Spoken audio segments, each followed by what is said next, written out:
Hey everyone, it's Mrs. Georgelis. Sorry if you can hear my son in the background, but I am here to just kind of go over Murder at Old Fields week 2.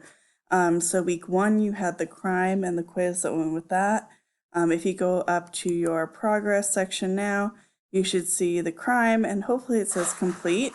And now you should also see a second lesson, hair analysis. Now, hair analysis has a lesson, okay? It has a lesson quiz, and there are 8 pieces of crime scene evidence and lab results. So this week you're going to be using the classroom, crime scene, and lab. So if you go into the classroom, you'll see the 2 lessons here. Here's the lesson, here's the quiz that you need to be completing today.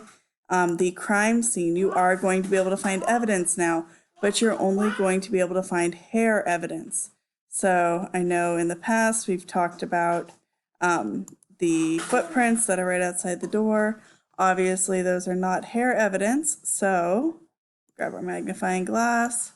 You're still not going to be able to find those. You're only going to be able to find hair evidence. All right, and then the same thing in the lab. You're going to be able to compare evidence, but only the hair evidence. So I hope that that helps. I'm sorry for any noise in the background.